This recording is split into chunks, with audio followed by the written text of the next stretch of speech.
Hello friends, मैं सुरुचि BPSC Gurukul 1 में आपका स्वागत करती हूं। आज हम देखेंगे घटना चक्र ज्योग्राफी जो 2024 का पूर्वावलोकन बुक आया है उसका देखेंगे टॉपिक। और इससे पहले फ्रेंड्स पूरा जितने भी इंडियन ज्योग्राफी था वो आपको प्लेलिस्ट में मिल जाएगा। और अभी हम विश्व भूगोल हम देख रहे हैं जिसमें पहला टॉपिक आपका ब्रह्मांड, वो भी आपको प्लेलिस्ट में मिल जाएगा। इसी तरीके से हमारा सीरीज चल रहा है और इसी तरीके से हम लोग घटना चक्र पूर्वावलोकन कंप्लीट करेंगे। ठीक है, चैनल पे अगर नए हैं तो चैनल को सब्सक्राइब कर दीजिए, लाइक करिए, शेयर कीजिए। कोई त्रुटि रह जाती है या फिर कुछ भी आप सजेशन मुझे देना चाहते हैं तो कमेंट बॉक्स पे आप हमें दे सकते हैं। ठीक है, तो आज पृथ्वी है टॉपिक, पृथ्वी। और पृथ्वी का जो फर्स्ट टॉपिक है उसमें अक्षांश। तो अक्षांश के बारे में देख लेते हैं कि कैसे क्वेश्चन पूछता है फ्रेंड्स।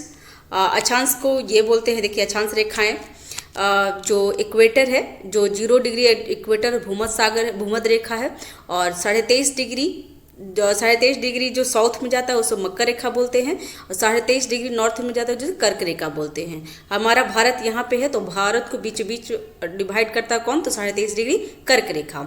66.5 डिग्री आर्कटिक में है और 66.5 साउथ में हो गया अंटार्कटिका में। ठीक है, और 90 डिग्री नॉर्थ उत्तर ध्रुव और दक्षिणी ध्रुव में 90 डिग्री साउथ है। ठीक है, इसमें देख लेते हैं कि क्वेश्चन किस टाइप से पूछा हुआ है। तो एक स्थान की जो सही अक्षांशीय स्थिति हो सकती है वह है, तो क्या है वो, तो 45 डिग्री दक्षिण अक्षांश। देख लेते हैं इसमें 90 डिग्री उत्तरी अक्षांश को उत्तरी ध्रुव तथा 90 डिग्री दक्षिणी अक्षांश को दक्षिणी ध्रुव कहते हैं, जो बिंदु होते हैं। प्रधान देशांतर रेखा के पूर्व एवं पश्चिम में कुल कितने होते हैं, तो 360 डिग्री देशांतर होते हैं, अर्थात उपयुक्त में से 45 पूर्व एवं 91 पश्चिम दोनों देशांतर स्थित एक को व्यक्त करते हैं। तो इसका आंसर क्या हो जाएगा, सी। नेक्स्ट है, निम्नलिखित में से कौन सा एक ग्लोब पर बृहत वृत्त नहीं है, तो कौन सा नहीं है फ्रेंड्स, तो साउथ 60 डिग्री उत्तरी अक्षांश।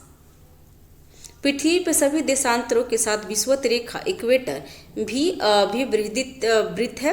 विषुवत रेखा के अतिरिक्त कोई भी अक्षांशीय विस्तृत वृत्त नहीं है, क्योंकि विषुवत रेखा की अपेक्षा क्या है, सब छोटा होता है। ठीक है, क्योंकि यहाँ पे अगर ऐसे हमारा ये बना हुआ है ग्लोब है तो यहाँ पे सबसे लंबा होगा, उसके बाद धीरे धीरे क्या होगा, छोटा होते जाएगा। नेक्स्ट है, शून्य अंश अक्षांश तथा शून्य अंश देशांतर की अवस्थिति क्या है, तो अटलांटिक महासागर में। नेक्स्ट क्वेश्चन है, प्रधान यमोत्तर ध्रुव वृत्तीय तथा विषुवत भूमध्य रेखा का परिच्छेद बिंदु अवस्थित है, तो कहाँ पे है, तो अंध महासागर। नेक्स्ट है एक विमान जो 30 डिग्री उत्तरी अक्षांश 50 डिग्री पूर्वी दशांश से उड़ान भरता है और पृथ्वी पर विपरीत सिरे पर नीचे उतरता है, वह कहाँ उतरेगा, तो 30 डिग्री दक्षिण अक्षांश और 130 डिग्री पश्चिम देशांतर पर उतरेगा। ठीक है, पृथ्वी पर देशांतर रेखाएं 360 डिग्री घूमती है, अतः 50 डिग्री पूर्वी देशांतर ठीक विपरीत 180 - 50 कितना हो जाएगा, 130 डिग्री पश्चिमी देशांतर पर स्थित होगा। नेक्स्ट क्वेश्चन है फ्रेंड्स, निम्नलिखित नगरों में से कौन सा दूरस्थम उत्तर में अवस्थित है, तो इसमें रोम है। इटली की राजधानी रोम है फ्रेंड्स।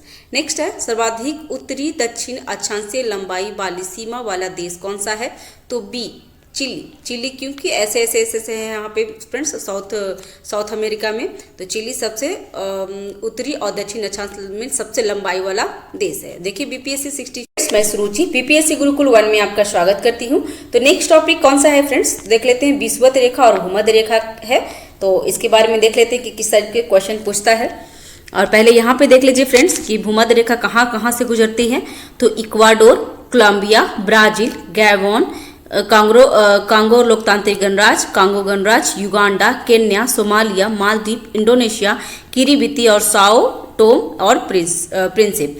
ध्यान दीजिएगा फ्रेंड्स कि जो भूमध्य रेखा है 13 देशों से गुजरता है। ठीक है, तो अभी हम इसका क्वेश्चन देख लेते हैं कि किस टाइप से क्वेश्चन पूछता है। तो पृथ्वी की भूमध्य रेखा की कुल लंबाई लगभग है, तो कितनी लंबाई लगभग है, तो 40,000 किलोमीटर। ठीक है, नेक्स्ट है, निम्नलिखित समूहों में से किस एक देश में भूमध्य रेखा गुजरती है, तो किससे गुजरती है, तो कोलंबिया, केन्या और इंडोनेशिया से। तो बी आंसर हो जाएगा। नेक्स्ट क्वेश्चन देखिए, यहाँ पे सारा वुड है, साओ टोम इन और प्रिंसेप जो लास्ट में है। फिर कांगो गणराज्य, युगांडा, सोमालिया, ये सारे इंडोनेशिया, इक्वाडोर, गैबोन, कांगो लोकतंत्र, केन्या, मालदीव, किरिबती और कोलंबिया। फ्रेंड्स ये ध्यान दीजिएगा क्योंकि ये एग्जाम में पूछ लेता है, ठीक है। विषुवत रेखा में निम्न में से किस देश से नहीं गुजरती है? तो मैक्सिको से नहीं गुजरती क्योंकि मैक्सिको ऊपर में आ जाता है। देखिए उत्तराखंड बीपीएससी में उत्तराखंड 2021 में पूछा हुआ है। निम्नलिखित में से किन देशों से होकर भूमध्य रेखा नहीं गुजरती है? तो 3 और 4 मतलब भूमध्य रेखीय गिनी और रवांडा से नहीं गुजरते, जबकि गैबोन और सोमालिया से गुजरता है, ठीक है। भूमध्य रेखा निम्नलिखित में से किस देश से होकर नहीं गुजरती है? तो मैक्सिको से नहीं गुजरती है। सेम क्वेश्चन रिपीट किया हुआ फ्रेंड्स। नेक्स्ट है, निम्नलिखित देशों में से कौन भूमध्य रेखा पर अवस्थित है? तो भूमध्य रेखा पे कौन सा अवस्थित है फ्रेंड्स? तो इसमें है कोलंबिया और केन्या। कोलंबिया और केन्या क्या है? भूमध्य रेखा पे अवस्थित है। नेक्स्ट क्वेश्चन है, भूमध्य रेखा गुजरती है तो कितना से? केन्या से। नेक्स्ट है, जिस अक्षांश पे वार्षिक तापांतर न्यूनतम होता है वह कौन सा है? तो भूमध्य रेखा। भूमध्य रेखा पे क्या होता है? वार्षिक तापांतर बहुत कम होता है क्योंकि हमेशा उसमें सेम ठंडी और गर्मी के टाइम में सेम टेम्परेचर रहता है फ्रेंड्स। विषुवत रेखा, भूमध्य रेखा, इक्वेटर उसी को बोलते हैं। वार्षिक तापांतर सबसे कम पाया जाता है, अर्थात यहाँ लगभग वर्ष भर सूर्य के किरण क्या होता है? लंबवत पड़ते हैं एवं उच्च एवं निम्न ताप में ज्यादा अंतर नहीं होता है। इस क्षेत्रों में कोई शीत ऋतु नहीं होती है भूमध्य रेखा पे। निम्नलिखित नगरों में से कौन सा एक भूमध्य रेखा के सर्वाधिक निकट में है? तो सिंगापुर। नेक्स्ट है, भूमध्य रेखा, कर्क और मकर रेखा तीनों निम्न में से किस महाद्वीप से गुजरती है फ्रेंड्स? तो ये अफ्रीका से, ध्यान दीजिएगा। नेक्स्ट है, अभी हम कर्क रेखा के बारे में एक और क्वेश्चन है friends. Inter tropical convergence zone GICZ एक निम्न वायुदात पेटी है, तो कहाँ पे है? तो भूमध्य रेखा पे। MPPCS 2018 में पूछ लिया है। नेक्स्ट है कर्क रेखा के बारे में फ्रेंड, जो हमारे इंडिया से गुजरता है। तो कर्क रेखा के बारे में देख लेते हैं कि किस तरह के क्वेश्चन पूछता है। मकर संक्रांति के समय कर्क रेखा पे दोपहर के सूर्य उत्तरायण होते हैं, तो कब? तो 43 डिग्री सेल्सियस पे। नेक्स्ट है मकर रेखा कब होता है? तो 22 दिसंबर को उस समय होती है जब मकर रेखा पर सूर्य की किरणें लंबवत पड़ती है, जो कि पृथ्वी अपने अक्ष पे 23.5 डिग्री झुकी हुई है। इसलिए मकर रेखा पर जब 90 डिग्री का सूर्य उत्तरायण कोण होगा, ठीक उसी समय कर्क रेखा 90 - 47 डिग्री इक्वल टू कितना हो जाएगा? 43 डिग्री का कोण बनाएगा। मकर रेखा से कर्क रेखा की मध्य की दूरी कितनी है? तो 23.5 डिग्री प्लस 23.5 डिग्री, तो कितनी है? दोनों में मिला दिया जाए क्योंकि यहाँ पे कर्क रेखा है, यहाँ पे मकर रेखा, बीच में भूमध्य सागर है, तो 23.5 डिग्री और 23.5 डिग्री तो कितना होगा? 47 डिग्री हो जाता है। कर्क रेखा नहीं गुजरती है, तो कहाँ से नहीं गुजरती? तो ईरान से। नेक्स्ट,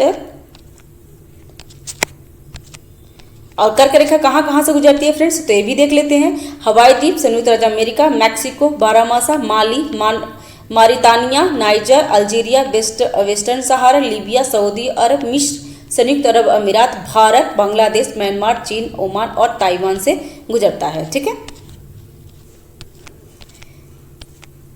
नेक्स्ट क्वेश्चन है मकर रेखा के बारे में। तो मकर रेखा के बारे में पढ़ लेते हैं। तो मकर रेखा के बारे में किस तरह की क्वेश्चन है? तो निम्न में से कौन सा कथन पृथ्वी के गति के संदर्भ में सत्य है? तो इसमें है, तो सत्य कथन पूछ रहा है जबकि दोनों असत्य है, तो सी आंसर हो जाएगा। झारखंड PCS 2021 में पूछा हुआ है।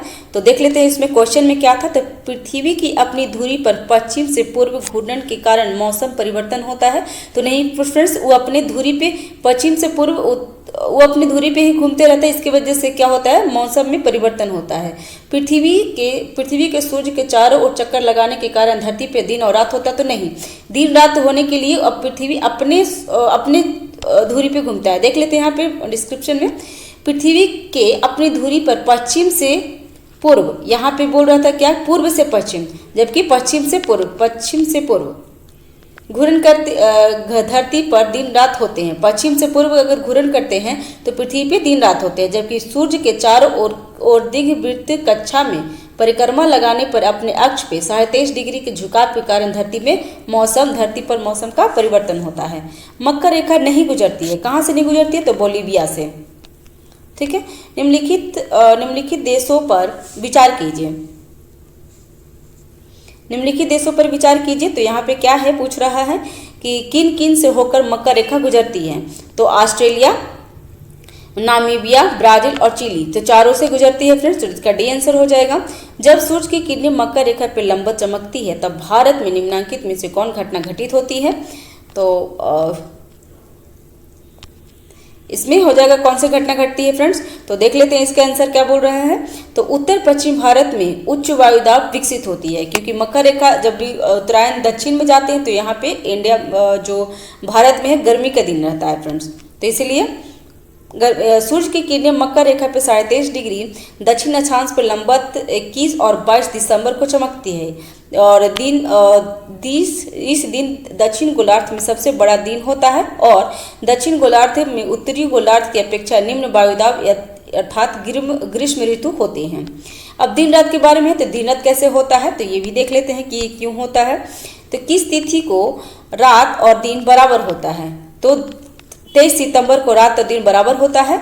सामान्यतः 21 मार्च को सूर्य उत्तरी गोलार्ध में प्रवेश करते हैं। समय 23 सितंबर को दक्षिणी गोलार्ध में प्रवेश करते समय विषुवत रेखा पर पहुंचता है। इन दो तिथियों को गोलार्ध पे 12-12 घंटे का दिन रात होता है। तो कितने दिन? 21 मार्च और 23 सितंबर को। विषुवत या इक्विनॉक्स वर्ष के 2 काल जब दिन और रात बराबर होते हैं, तो अभी हमने देखा था फ्रेंड्स कि 21 मार्च और 23 सितंबर के होते हैं। तो ए आंसर हो जाएगा। नेक्स्ट है, वर्ष भर रात और दिन कहाँ बराबर होता है? तो सी, भूमध्य रेखा पे। उत्तरी गोलार्ध में कर्क संक्रांति के समय 12 घंटे का दिन होगा विषुवत रेखा पे। कहाँ होगा? विषुवत रेखा पे। नेक्स्ट है, उत्तरी गोलार्ध में वर्ष का सबसे लंबा दिन आमतौर पर कब होता है? तो जून महीने के दूसरे पखवाड़ा में। उत्तरी गोलार्ध में वर्ष का सबसे लंबा दिन आमतौर पर जून महीने के दूसरे पखवाड़े में होता है। यह सामान्यतः 20 से 21 जून को तिथि है। ठीक है, तो 21 जून को माना जाता है, सर्वमान्य 21 जून को है फ्रेंड्स। तो 21 जून को उत्तरी गोलार्ध में सबसे बड़ा दिन माना जाता है। उत्तरी गोलार्ध में वर्ष भर का सबसे छोटा दिन कौन सा है? तो छोटा दिन दिसंबर में होता है, 22 दिसंबर को। नेक्स्ट है, वर्ष का सबसे बड़ा दिन कौन सा होगा? तो वर्ष का सबसे बड़ा दिन होगा 21 मार्च को। ठीक है, मार्च। और ये नहीं पूछ रहा है फ्रेंड्स कि कहाँ पे होगा, उत्तरी गोलार्ध में या निचली गोलार्ध में, इसीलिए यहाँ पे स्टार मार्क किया हुआ है फ्रेंड्स। नेक्स्ट है, किस तारीख को सबसे बड़ा दिन होगा? तो 21 जून को। नेक्स्ट है, दक्षिणी गोलार्ध में सबसे बड़ा दिन है तो कब होता है? तो 22 दिसंबर को। निम्नलिखित तिथियों में से किस में दोपहर को आपकी छाया सबसे छोटी होगी? तो 21 जून को, क्योंकि इस दिन बहुत बड़ा दिन करता है। नेक्स्ट है, ग्रीष्म अन्यंतन प्रतिवर्ष होता है तो कब? 21 जून को।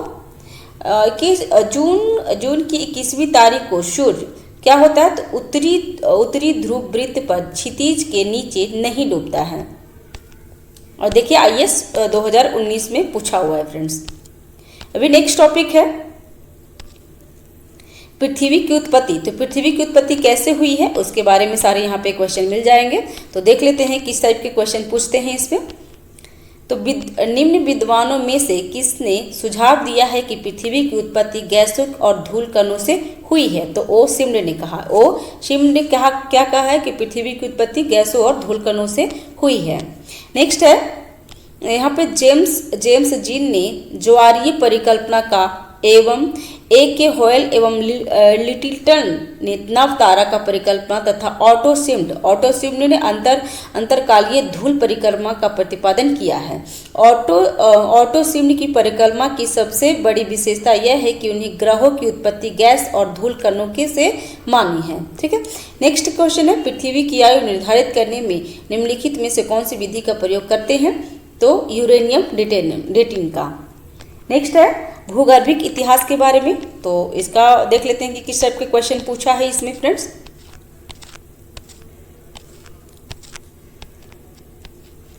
इसमें है, महान हिमयुग का संबंध किससे है? तो महान हिमयुग का संबंध प्लास्टोसिन काल से है।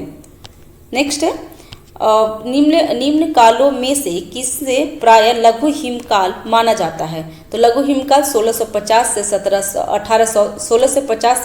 1870 को माना जाता है। 1300 से 1870 के काल को प्राय लघु हिमकाल माना जाता है, अतः विकल्प निकट में है वही, तो निकट में वो आंसर हो जाएगा। डायनासोर का काल आज से कितने वर्ष पहले हुआ था? तो 18 करोड़ वर्ष पूर्व। महाद्वीपीय अलग कैसे हुए हैं? तो विवर्तनीय क्रिया के द्वारा, ठीक है ये। और महाद्वीप के अलग होने के कारण के रूप में विवर्तनीय क्रिया को सर्वाधिक उपयुक्त माना गया है। पृथ्वी के ऊपरी भाग का निर्माण विभिन्न प्लेटों से हुआ है, ठीक है।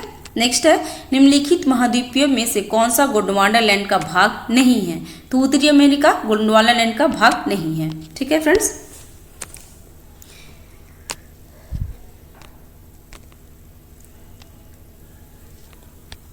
नेक्स्ट देख लेते हैं यहाँ पे क्या है। तो पैंजिया के उत्तरी भाग को लॉरेशिया और दक्षिणी भाग को गोंडवाना कहा जाता है।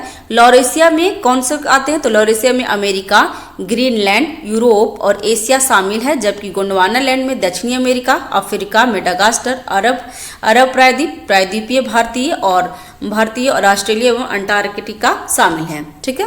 भारत प्राचीन सुपर महाद्वीप गोंडवाना लैंड का भाग है। इसमें वर्तमान समय का निम्न भूभाग शामिल है। तो इसमें कौन सा शामिल है? तो दक्षिणी अमेरिका, अफ्रीका और ऑस्ट्रेलिया तीनों है गोंडवाना लैंड का भाग। कोकोस प्लेट किनके मध्य पाई जाती है? तो एक एग्जाम में बहुत बार पूछा हुआ है और टेस्ट में भी आते हैं फ्रेंड्स, जो सीरीज चलता है मॉक टेस्ट रहता है। तो उसे मध्य अमेरिका तथा प्रशांत प्लेट के मध्य में पाई जाती है कोकोस प्लेट, ठीक है।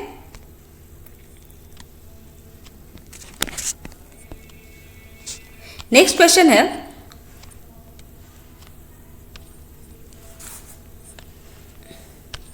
गर्मी के कारण पूरा हाथ स्वैली हो चुका है फ्रेंड्स। पृथ्वी पर मूलतः एक ही विशाल भूखंड था जिसे कहते हैं, तो क्या कहते हैं? तो पैंजिया, ठीक है। नेक्स्ट है, पृथ्वी पर जीवन के प्रादुर्भाव का प्रथम जीवाश्मी साक्ष्य कहाँ पाए जाते हैं? तो देख लेते हैं इसमें। पृथ्वी पर जीवन के प्रादुर्भाव के प्रथम जीवाश्मी साक्ष्य आर्कियन, कहाँ पे? तो आर्कियन बिल्कुल काम नहीं कर रहा है क्योंकि यहाँ पे इतनी पसीने आ रहे हैं, गर्मी है। और